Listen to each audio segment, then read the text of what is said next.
Good evening students, my dear friends and my seniors. Let's start our topic. आज हमारा topic है water cycle. Water cycle यानी कि हिंदी में जल चक्र। इस जल चक्र को हम पढ़ते हैं क्यों? क्योंकि इसका बहुत सिग्निफिकेंस है लाइफ के अंदर। पानी की इंपॉर्टेंस कौन नहीं है, किसे नहीं पता है। लेकिन जब मैं एक छोटा बच्चा था तो मेरे मन में एक विचार आता था कि यार ये बारिश कैसे होती है, ये बादल कैसे बनते हैं, और स्पेशली जो हेलिंग है, नहीं उस वक्त तो मुझे ओले समझ आते थे हिंदी में, तो ओले कैसे पड़ते हैं, ये सब चीजें मेरे लिए रोमांच की चीजें थी। आज मैं इसे जानता हूं तो मैं आपके साथ शेयर करना चाहता हूं कि वाटर साइकिल कैसे काम करता है। Let's start a topic. होता क्या है, आप ये समझिए कि सन एक डायरेक्टर है, एक संचालक है, ये है जो इस पूरी वाटर साइकिल को रन करता है।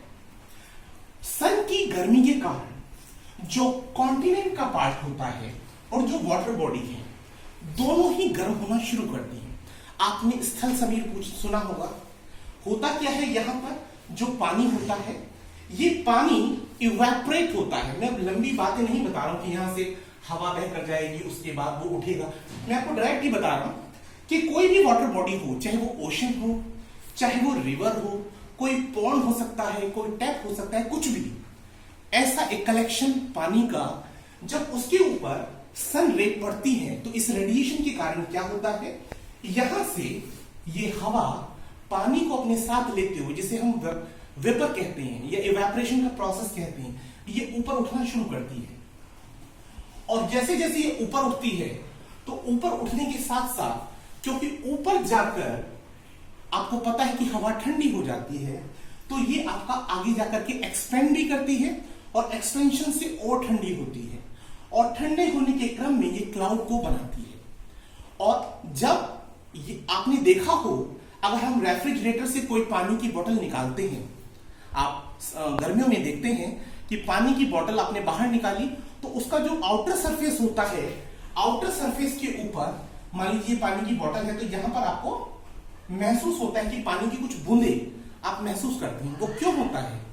वो इसलिए होता है कि जो हवा है और उसमें जो एयर है, एयर के अंदर जो ह्यूमिडिटी है, वो ह्यूमिडिटी आपको यहां दिखाई देती है। ठीक है, तो होता यह है कि ये जो बादल है, ये बादल ठंडी हवाओं के संपर्क में आने से, कांटेक्ट में आने से होता क्या है, यहां पर बूंदे डेवलप होती है पानी की। तो वो जो पानी की बूंदे हैं, जब वो बहुत भारी हो जाती हैं, आप ये मानकर चलिए जैसे हमने कोई प्लास्टिक का 5 kg का कोई कैरी बैग लिया और उसमें 5 किलो से ज्यादा सामान को भरने की कोशिश करेंगे, भरते रहेंगे, तो अब क्या होगा, हम पानी डाल तो रहे हैं या सामान डाल तो रहे हैं, लेकिन वो निकलना शुरू हो जाता है, वो गिरना शुरू हो जाता है। तो सेम होता है यहां पर, जब क्लाउड इतनी ज्यादा सैचुरेटेड हो जाती हैं तो उनसे पानी गिरना शुरू हो जाता है, यानी बारिश होनी शुरू हो जाती है। और ये सिर्फ बारिश ही नहीं होती, और भी प्रोडक्ट्स होते हैं वाटर के, जैसे हेलिंग, यानी आप जानते हैं ओले, और बर्फ, स्नो।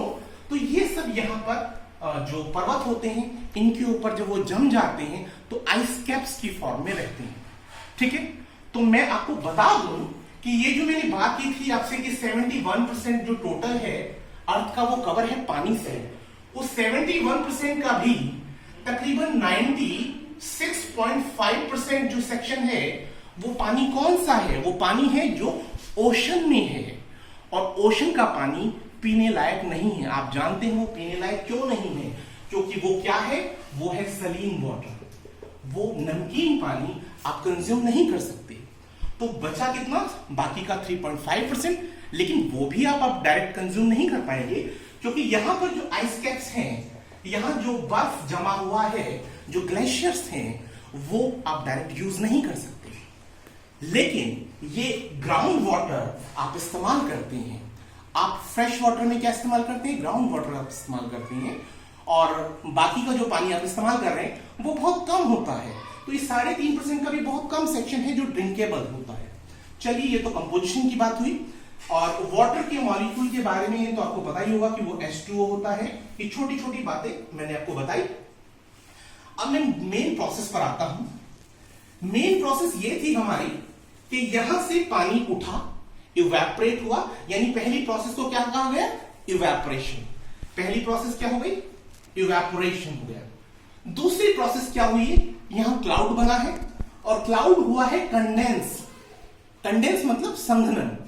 जिस तरह से पानी गर्म होकर हवा बनकर ऊपर उठता है, राइज करता है, ऐसे ही कंडेंसेशन उसका उल्टा प्रोसेस है।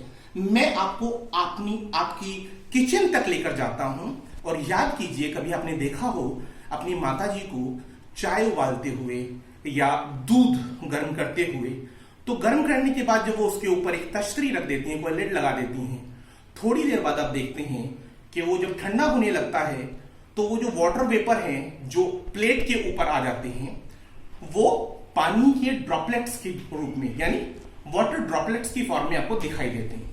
उसे हम कंडेंसेशन कहते हैं, हिंदी में उसे संघनन कहा जाता है। तो ये संघनन की प्रोसेस है। जब वो ठंडा हुआ, ठंडा होने के बाद वो पानी की बूंदों में कन्वर्ट होता है और पानी की बूंदें भारी हुई तो वो नीचे गिरता है ओलों के रूप में या बारिश के रूप में या स्नो के रूप में, या वटएवर जिस भी फॉर्म में गिरता है। इस फॉर्म को कहते हैं, इस प्रोसेस को कहते हैं प्रेसिपिटेशन। क्या कहते हैं इसको? प्रेसिपिटेशन। ठीक है। तो पहली प्रोसेस इवेपोरेट होना, दूसरी प्रोसेस आपको बताई कंडेंसेशन, तीसरी बताई मैंने प्रेसिपिटेशन। और उसके बाद क्या होता है, यहां से झरनों की फॉर्म में ये पानी बहता हुआ नदी का फॉर्मेट लेता है, वो नदी बनाता है। नदी के बाद वो नदियां बहते हुए रन ऑफ करती हैं किसके ऊपर? कॉन्टिनेंट पे, जहां से भी वो रन करती हैं मैदान से, और रन करते करते वो कहां पहुंचती हैं? वो ओशन में पहुंच जाती हैं। सी या ओशन, जो भी आप बेटर समझते हैं, दोनों में डिस्टिंक्शन है, बट बाद में बताऊंगा मैं आपको। तो ये ओशन में पहुंचते हैं, और ओशन में पहुंचने के बाद क्या होता है? और ये प्रोसेस के बाद अभी हमें क्या करना है? ये 3 प्रोसेस हो गई। अच्छा, यहाँ पे आप देख रहे हैं ये क्लाउड है, तो जब ये बारिश हो रही है, मान लीजिए कि आपका क्या है, ये तो हमने हिल्स की बात की, तो यहाँ पर आप प्लेन पर हैं, ये पानी जो बह रहा है, तो ये पानी क्या होता है, जो आपका अर्थ सरफेस है, इस अर्थ सरफेस पे होता क्या है? आपने एक वर्ड सुना होगा, परकोलेशन। परकोलेशन आपने सुना है।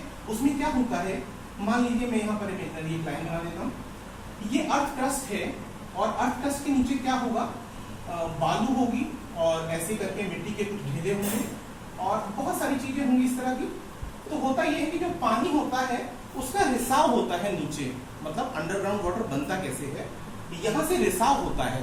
तो ये प्रोसेस आपकी क्या कहलाती है? परकोलेशन की प्रोसेस कहलाती है। इसमें हो क्या रहा है? एक तरह से फिल्ट्रेशन होता है। फिल्ट्रेशन की प्रोसेस है कि पानी जो आता है वो पानी यहाँ से छनते हुए नीचे पहुंचता है। और आप जानते हैं कि जो ग्राउंड वाटर है हम डायरेक्ट उसको टैप से इस्तेमाल करते हैं।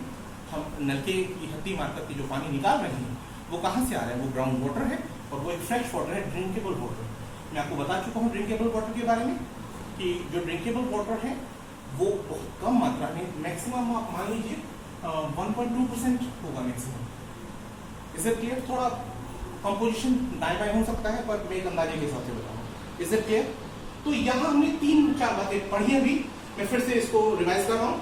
पहली बात, ओशन से इवेपोरेट हुआ, किसी भी वाटर बॉडी से इवेपोरेशन हुआ, इवेपोरेशन की प्रोसेस से क्या हुआ? कंडेंसेशन हुआ, कंडेंसेशन से पानी वापस गिरा, या क्या कहते हैं उसको, स्नो गिरा, या फिर व्हाटएवर बोले, ये प्रोसेस प्रेसिपिटेशन कहलाई।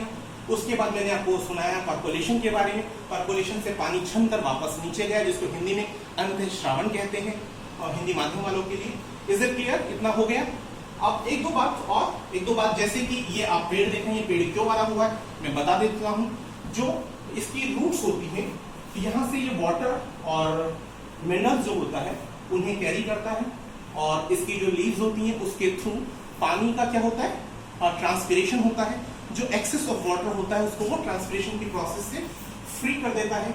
और ट्रांसपिरेशन की प्रोसेस यानी इवेपोरेशन है एक टाइप का, अगर हम सरल भाषा में कहें तो वो आपका क्या होता है? वो वापस बाहर निकल जाता है। तो ये पूरा एक साइकिल है। इस साइकिल को मुझे लगता है कि आपको समझ आ गया होगा। अगर आपको ये अच्छा लगा हो तो प्लीज इसे लाइक करें, शेयर करें और सब्सक्राइब करें। ठीक है, thanks lot, have a good night.